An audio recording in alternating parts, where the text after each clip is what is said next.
Welcome to APCV 320 Computational Thinking and Doing. Today we will talk about the final project. You have 5 weeks to complete the final project. The idea is to have a high-level view of the project requirements and deliverables. This module presents the files related to the final project, which is the designated final exam for this class. You would expect to spend about 2 weeks or more to complete the final project. Since it requires Python programming, it's recommended to start as soon as possible after the previous Python programming activities. In the final weeks of the course, you will be learning another scripting language, so it is recommended to start the final project this week.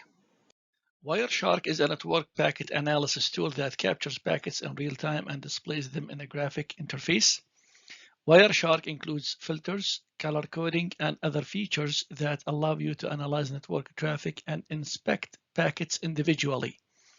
The final project is based on Wireshark.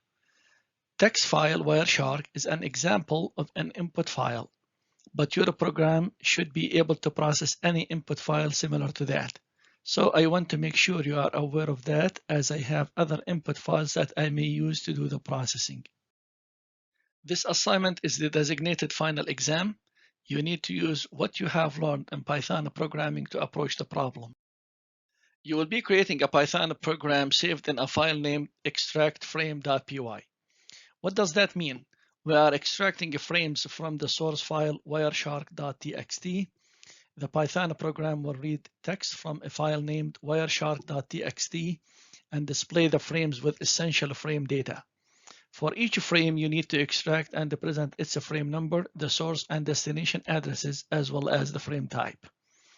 The frame number always appears after frame at the beginning of each frame in the document. For either source or destination address, it's composed of 12 hexadecimal digits, every 2 of which are separated by colon.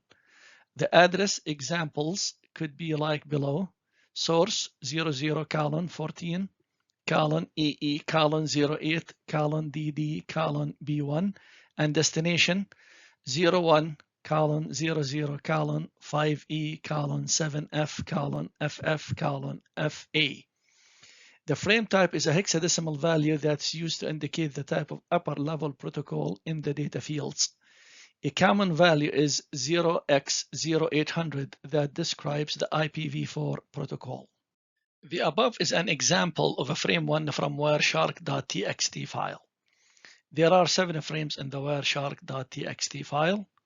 It's really simple what we are trying to do. As you notice, I highlighted the main components of interest with yellow, and they are frame number 1, source address in hexadecimal format, 00:14 :EE 08 :DD B1, destination IP address in hexadecimal, 01:00 5E 7F FF FA, and the last piece of information is the type of a frame, which is IPv4 in hexadecimal format 0x0800.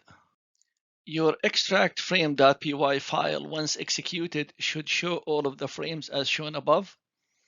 So the code that you will be writing inside extractFrame.py should process all the data from the file wireshark.txt, and this includes the 7 frames, source address, destination address, and type of the frame. So it's pretty straightforward. You need to read the frames data and show it on the console display as shown above. So your code should be generic to read any Wireshark file, as they are formatted in standard format. So this has been the same assignment for previous courses, and there is no one way of doing it. Every single submission from previous classes were different. There is no shortage of different means to go about and conduct this assignment. Hints and notes: how to check if a substring is on a line. Hint: use the find method.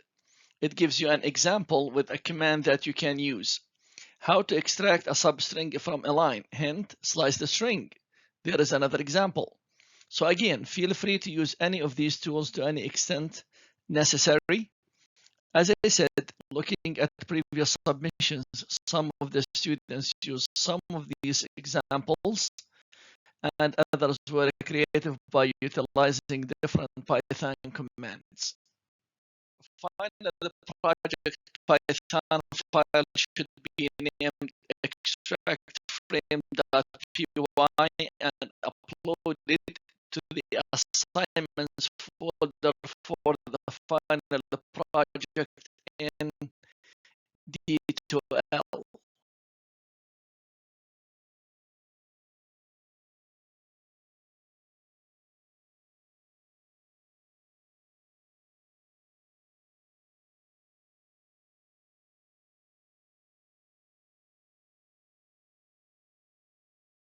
So this week's lecture is short, and I encourage you to read through the final project material.